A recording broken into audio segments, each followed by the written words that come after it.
I know this is the first time for you to come to China. What's your impression about the China? Before to come to China, I had, of course, an idea of this great country, historically, culturally.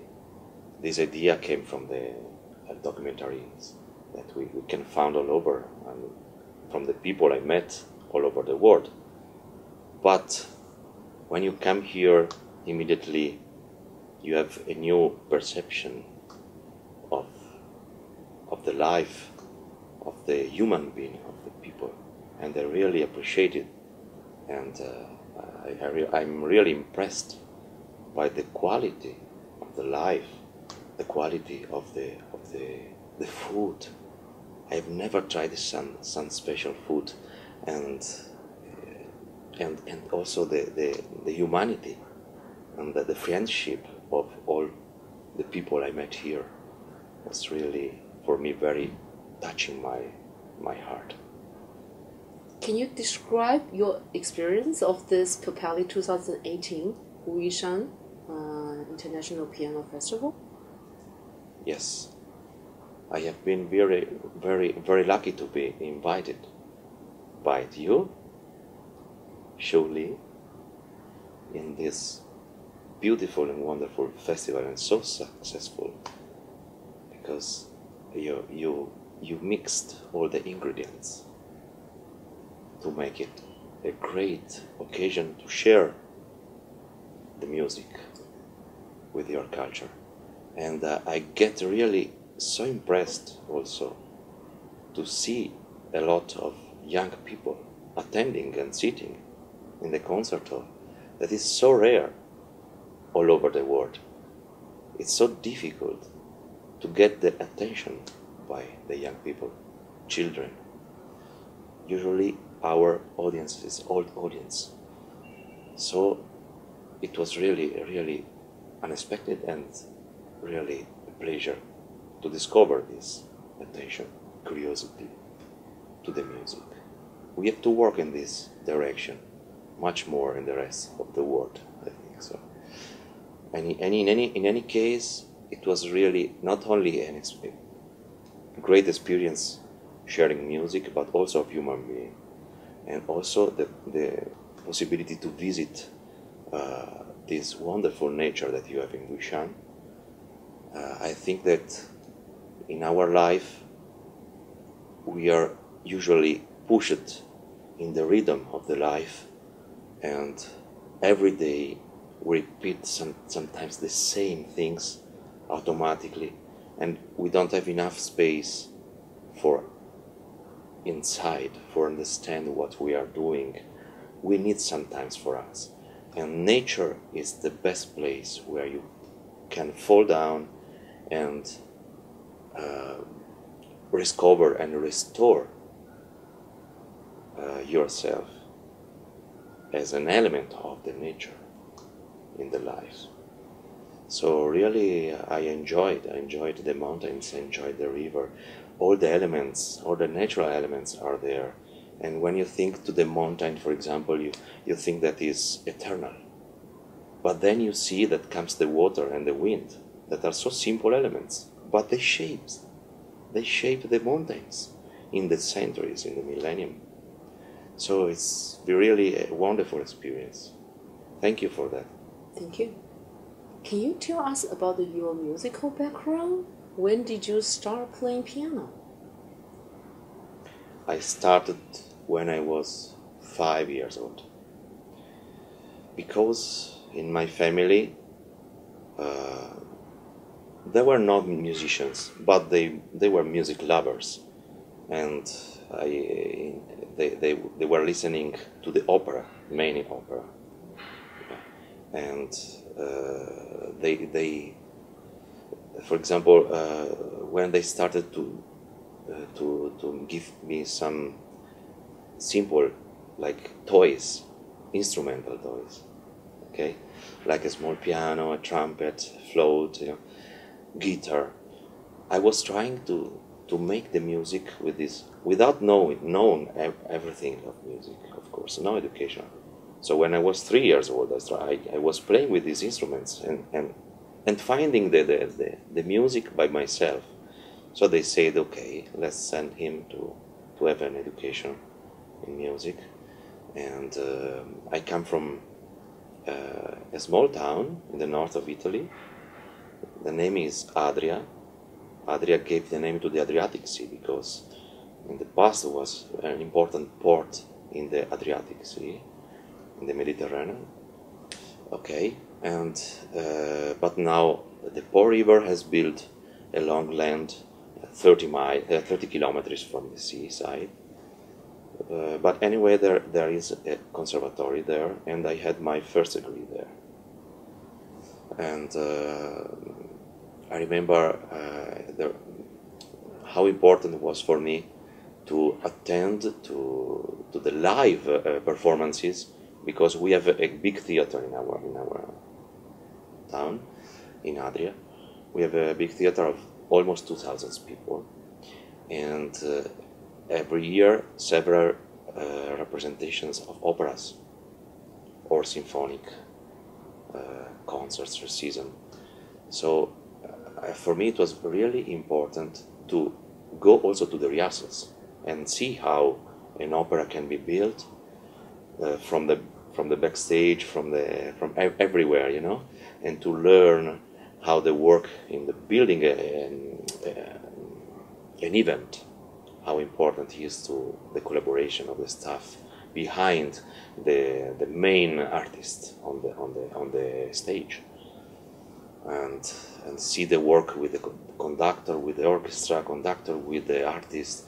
It was really very, very important for me, and to understand the bel canto, the singing way, is in the music. It was for me. I believe it was very important for the education of my ears, to listen the melody in the operas and thinking later to a melody, to a cantabile of Chopin, for example, that was so get inspired by Bellini for the cantabile. So the way how you have to sustain a phrase, to build a phrase when you play, thinking to the voice, that is the first absolute and natural instrument that we have. I know you are prize winners of many major international piano competitions. Can you talk a little bit about that? Yes. Piano competition is a way to, first of all, training your experience, because you have to compete in the high level and you have to keep quite a huge repertoire to perform in 1 week, 10 days, showing your skills to play solo recital, chamber music recital, and playing with the orchestra, concertos, classical, romantic. So it means you need a strong preparation. It's a long training work. And I have been in many of them, getting prizes, and this is also, for example, I get prizes in Dublin competition.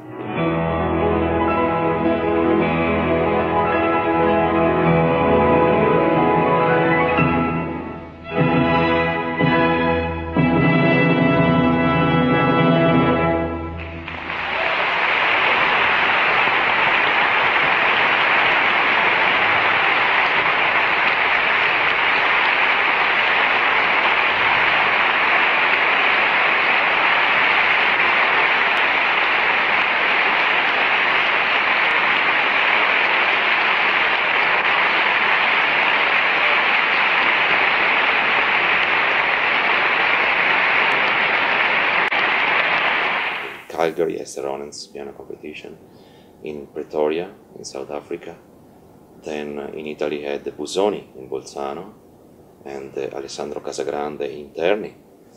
And then I'm first prize winner of Rina Salagallo in Monza. And the last competition I have done is the Arthur Rubinstein Piano Master competition in Tel Aviv, where I got the bronze medal in 2001.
So in all of this, I had the opportunity to create contacts with other musicians, to share the experience, and to get in touch with impresarios or managers that could give you other development of the career. So I think it's really a very good way to start to show your skills and show your art to the world. Your YouTube channel has been viewed by more than 3 million visitors. Especially Mozart Turkish March has reached around 2.8 million visits. Yes. In my life, I had many good teachers, but yes, I didn't tell you first before this thing. But of course, I didn't finish my work in Adria. I had my master degree in Rome in Santa Cecilia Academy with my Maestro Sergio Perticaroli, and before this also I studied with the Russian professor Konstantin Bogino, and also with Paul Badura-Skoda. That he's one of the major interpreter in the world of Mozart. Of course, Beethoven, Schubert. But I had the chance to work with him a lot of Mozart. I was in a competition when I was 20. That was made just for Italians, but it was very important competition to find a very good interpreter of Mozart, because the prize was a recording of a CD with Mozart music, and to reach this point they created a pre-selection with the jury. They selected 7 people, and these 7 people had 1 week of masterclass with Badura-Skoda, and at the end Badura-Skoda had to choose who it was going to play in this CD. And the level was so high, and he decided at the end for 2 of us, and we recorded a CD with solo pieces and then a 4-hands piece. It was very nice. And in that case I have the chance to meet him and to work later in the years with him in the repertoire, special for Mozart and Beethoven and Schubert, also Chopin, but special for Mozart. And I think when I put this video of the Turkish March on the web, I didn't expect that success, because of course I feel that Mozart music close to my heart, my sensibility. I work very hard on that, but it was very curious to see how the visits were going up, increasing very fast. So it was one of the most popular videos on YouTube. At the point that as you type just Mozart Turkish March, the first in the selection was my video. So I remember I had look into the statistics every day, more than 3,000 visits. Wow.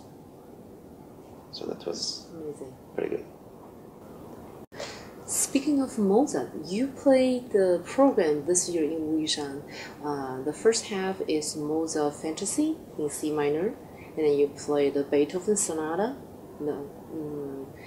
Opus 111, right?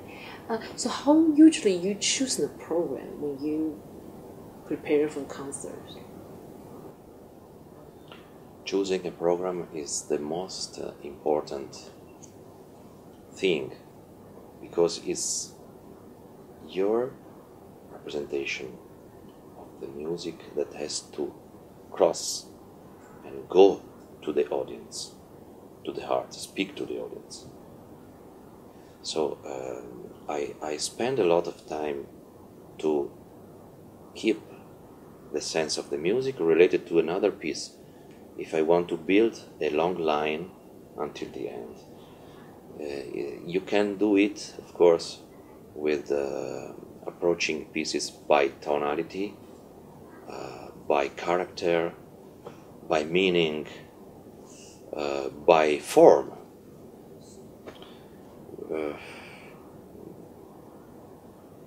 There are many ways to do that. In this case, I choose the representation of the destiny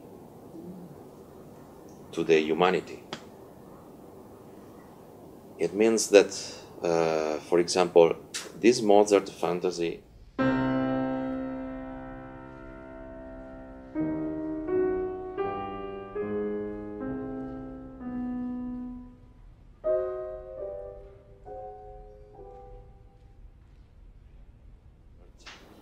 is a very dramatic way to see the end of the life. And in opposite way, the Beethoven Sonata 111 has a spiritual sense, not dramatic, but a sort of liberation for another highest level of life, after the life. And it represents really a different system to see at the death. And in all the pieces we have many similar ways to use, for example, the diminished chord that's represented the drama, and also the fight of the human against the destiny. And we have oasis of beauty in both pieces, of beauty, sense of peaceful sense of quietness, of love, of remembering the beauty moments of the life.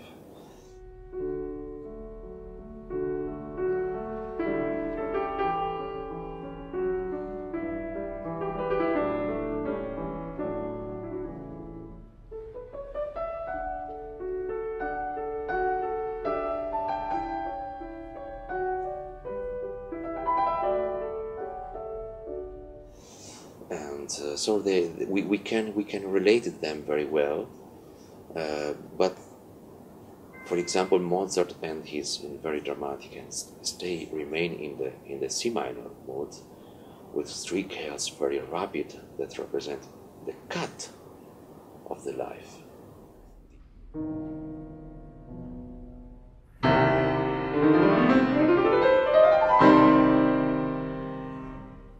The end of the last breath, and the end very dramatic. So no other possibility to go ahead.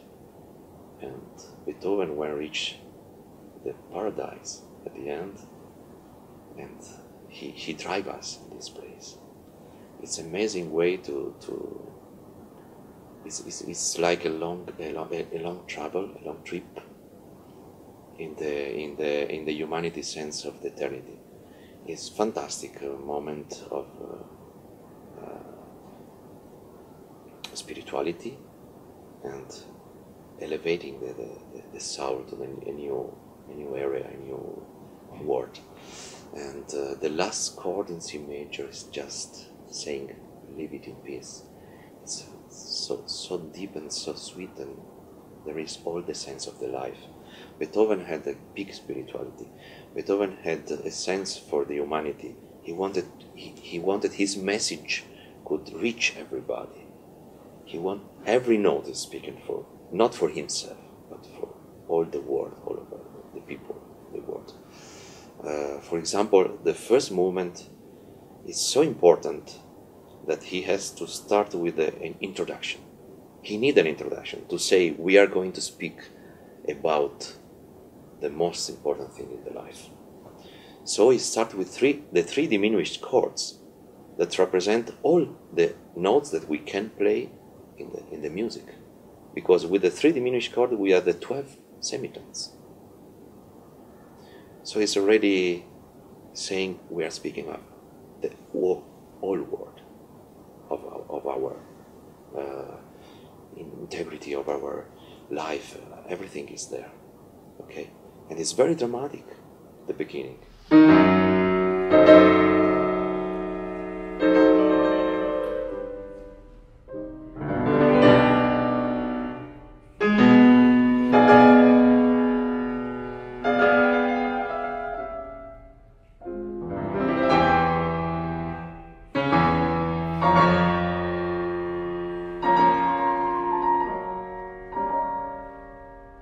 And when the first theme comes, is prepared by tremolo, by drums, timpans in the bass.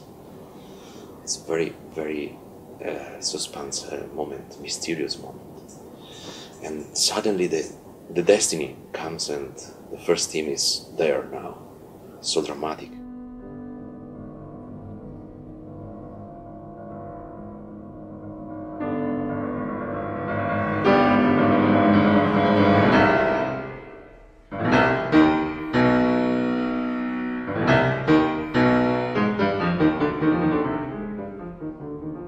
Allegro con brio. This Allegro con brio represents the fight of the humans against the destiny, and the difficulties, the energy that the human spend in his life to build something. And the second theme comes suddenly. Nobody expected him. In this Allegro con brio there is a fugato, and when arrived the second theme is like opening the sky, and this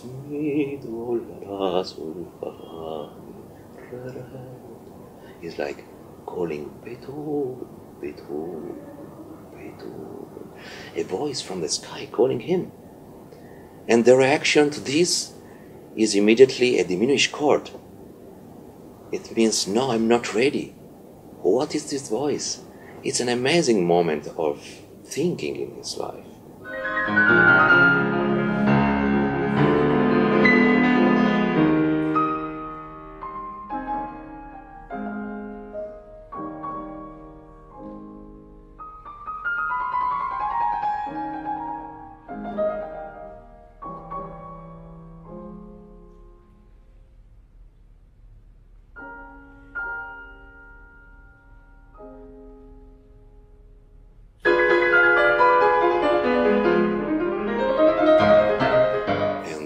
The development with the fugato. Beethoven has a great respect of Bach. He was learning from Bach really a lot and fighting with the fugues until the end of his life. If we look at the latest work, the quartet, the last sonatas, okay, all over. So it means big respect of the past, but great sense of innovation, of build some new way to represent the music, And all his life he was inventing something new. If we look to the development of the sonatas, for example, we can see that no one sonata has something similar to the previous one. It's a long way to build a new way to explain, a new language. So let's go back to this sonata. The first movement, when the second theme comes again, voice coming from the sky, then the reaction, and then he understands. And in the coda, he releases his tension of the life and prepare himself to the peaceful end of the first movement in C major for the beginning of the arietta.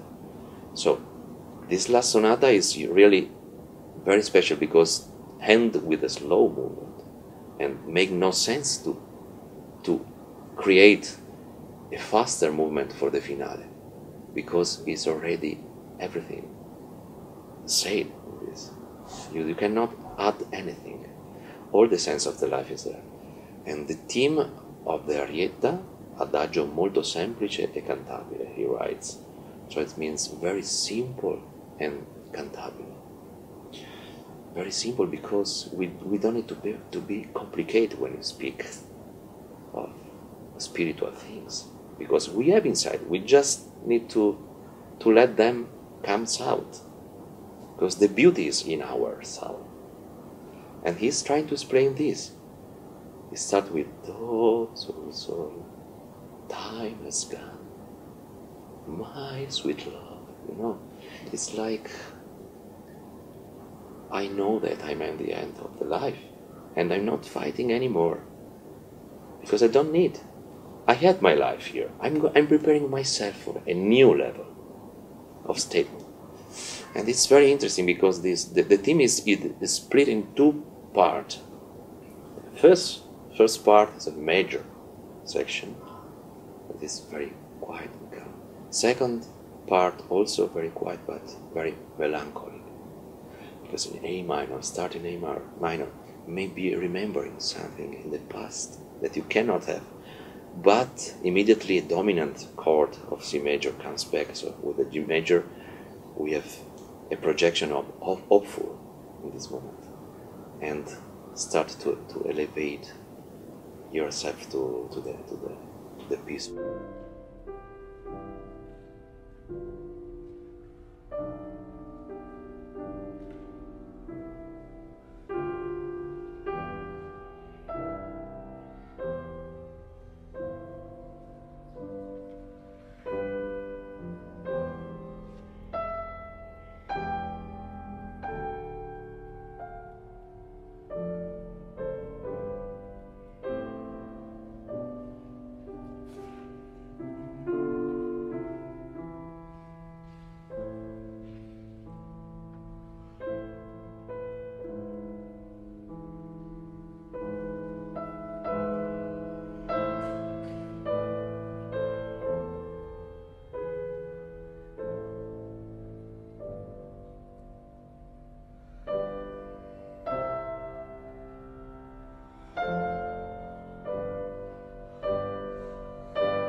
The theme will start to change, and there is a transfiguration of this theme until the point that we cannot recognize it, and it works for it start to diminish the values. So start in the same clock of the tempo, we have more values. So music gets moved more fast, okay? The action of the tempo, so or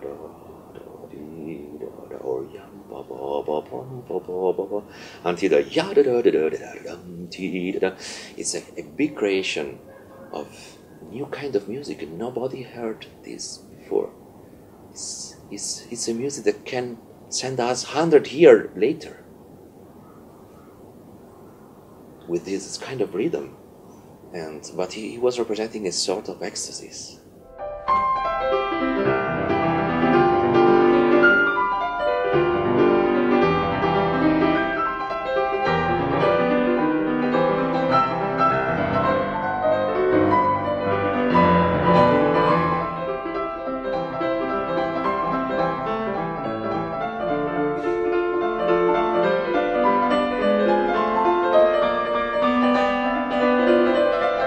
Then two more variations are showing us the opposite direction that we can choose, the darkness or the light. So we are in a point where we can choose, and we are in the darkness, and he playing in the low register of the piano, just essential chords with a small tremolo on the left hand. And then he drives to the sky, to the high part of the piano, and he reaches beautiful sounds without gravity, and everything is in the light.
So we have, after this, a moment like a cadenza with long trills, double trills, suspended everything, and the theme always repeated in the sections, changing the harmony. It's a moment of how do you say, to make pure your soul.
And after this moment, there is a sort of wind. The left hand is like a sort of wind with triplets, and the theme on the right hand.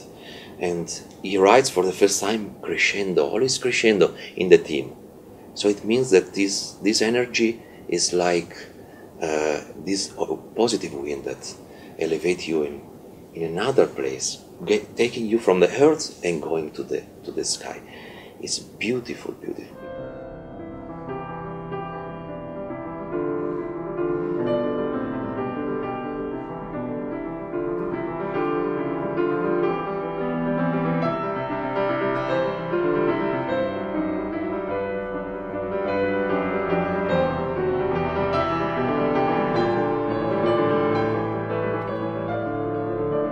When you reach the sky, the trills, the higher top,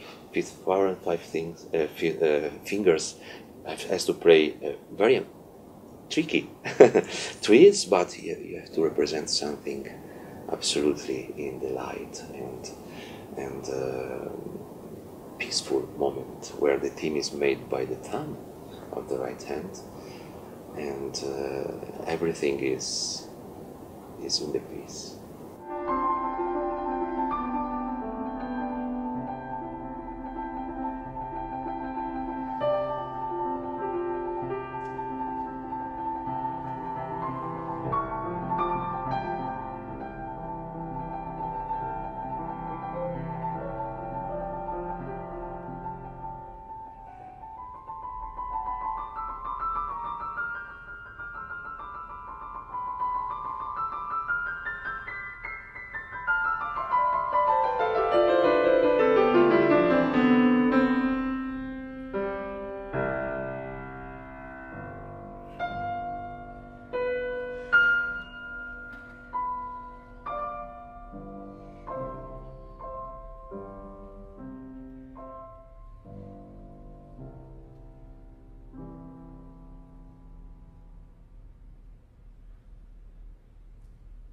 It's a great work, masterpiece, and he didn't need to create something more at the end of this. Besides Mozart and Beethoven, what are those composers you play more often? I cannot survive one day without playing them. I really love the way how they get in touch with the souls of people that can attend to this kind of music. There is a difference between them. For example, Mozart was writing music immediately. If we look to his manuscripts, we don't see almost any correction. But Beethoven, the opposite, was fighting with his writing and spent a lot of time to change and to delete what was written because it was unhappy, and going back and writing. So it was a different way to work, but the result is amazing. Somebody say that Mozart comes from heaven and Beethoven goes to heaven. This is a very interesting point of view. Mozart has a so direct way to the people to speak his music, and you don't need to be really prepared to listen his music, because it's a direct way to explain. You feel the life in this music. You feel the theater. In the theater, the opera of Mozart are really immediately speaking to us, the character of the characters on the stage, and you immediately enjoy in a funny moment, humoristic, and then you stay in a very deep sense of tragedy or melancholy. With Beethoven is different approach. Beethoven, you need to understand more his music because he wants to provocate the listener, and he was trying to create originality in the language, and he was fighting with the way to explain the new ideas, the new kind of playing. Instruments also were changing at his age, of course. So it's very important to understand also that Beethoven had a different instrument by Mozart. So he has the last instrument he had, the Hammerklavier. It was a new kind of energy in the sound, and he wanted to build also some new system in the pedal. For example, he had the possibility to split the dampers in two parts. In this way, he could play the staccato in the left hand, for example, and had the perfect legato on the right hand. If you think to the slow movement of the Pastoral Sonata, Opus 28, we can find the staccato in the left hand and the choral chords, legato in the right hand. And he could do this so easily with this kind of pedal that he created. So he wanted to experiment and to create a new language, fighting all his life for this until the end, even when he couldn't hear anything more for he gets sick, he lost his ability to listen, to hear in the last years of his life. But then he created a major pieces, so the choral symphony, completely in the silence, was created. That's something unbelievable. Then we have other composers that I cannot stay without. Chopin is one of my closer composer, but I cannot stay without Schubert. And now, for example, I'm going to new projects, and I put in the program also Prokofiev, because I'm working in a new project. Next year comes out a new CD with where I will be record the Visions Fugitives, Sarcasm, and this beautiful suite from the ballet from the ballet Romeo and Juliet. So also this is a very dramatic piece, fighting with the destiny. This is the big destiny of the love. The two, Romeo and Juliet, had big drama at the end, and all the opera is a psychological travel between the themes of the destiny, so heavy on the life and on the energy of this love of the two main characters. And this is so great way to involve people. I always cry when I go to see the ballet. I cannot stay. It's so moving, so strong, the power of the Prokofiev music in this opera.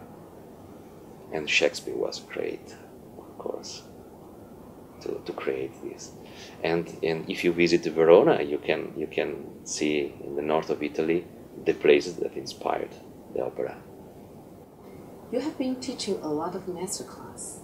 Which conservatory do you teach right now? I teach in Castelfranco Veneto, in Conservatory Agostino Steffani.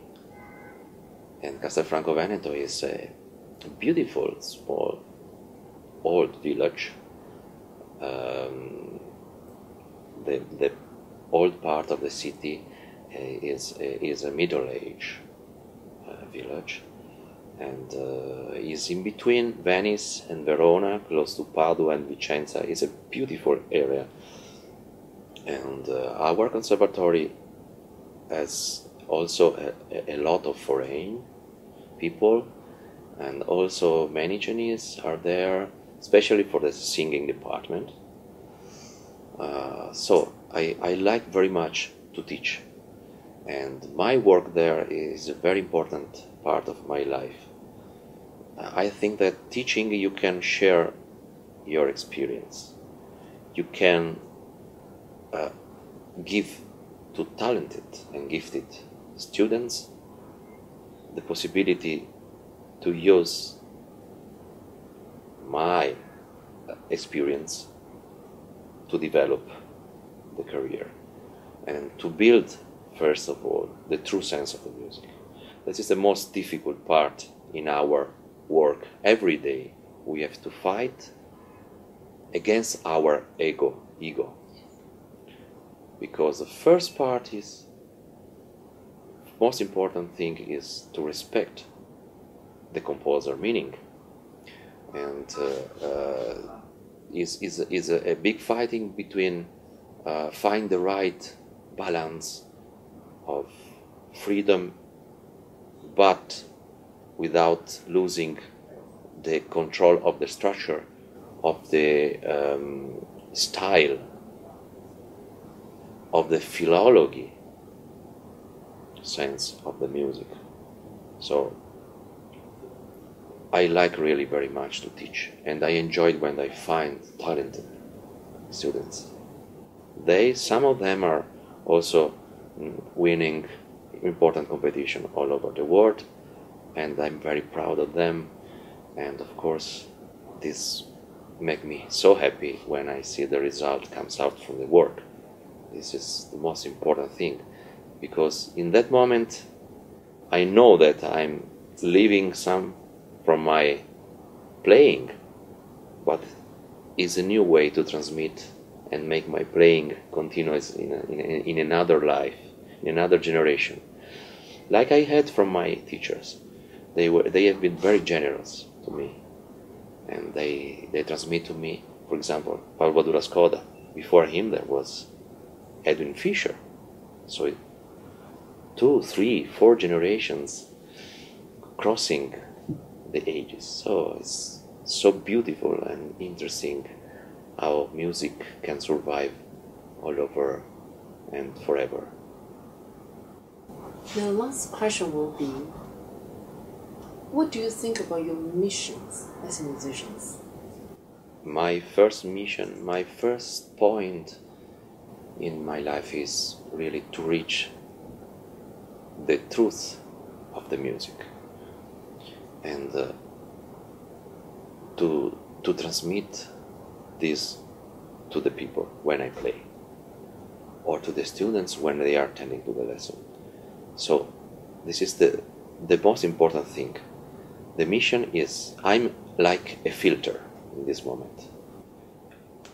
I mean, the composer wrote a music because they were getting inspired by something in their life, by the world around them in their life. So this is why it's very important to know the history, to know the places where their life has been contaminated by. So it's very important to get closer to their sense of the life at their age. So it's a very serious and important moment when you go work on a new piece. Many elements you have to mix together, and in that moment you became a filter of this, because you have, with your experience, to remake live, relive these masterpieces, masterworks, using your sensibility. So this is the big mission of an interpreter, to take care of the masterpieces, of the masterworks that will never die, these pieces. They are eternal.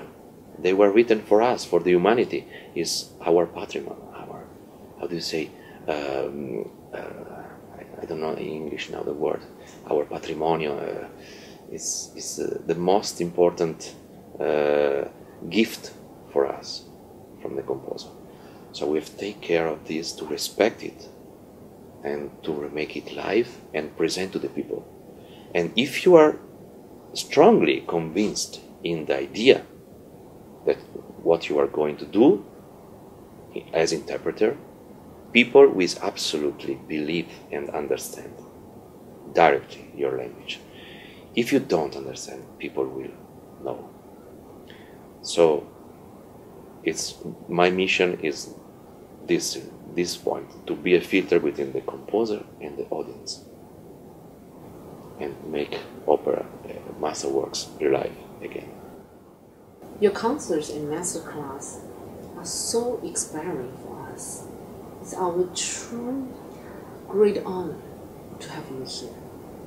And we hope to invite you again in the near future. It will be a great pleasure for me to come back.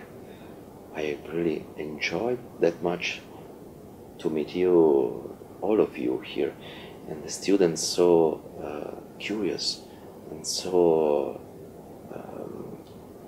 silent also in the concert, and so inspired during the lesson, listening to the sonority, listen to the phrasing, and they get immediately a new way to play. And I was so happy to find some sensitive people like this, and it means that they can really develop a lot their way of work.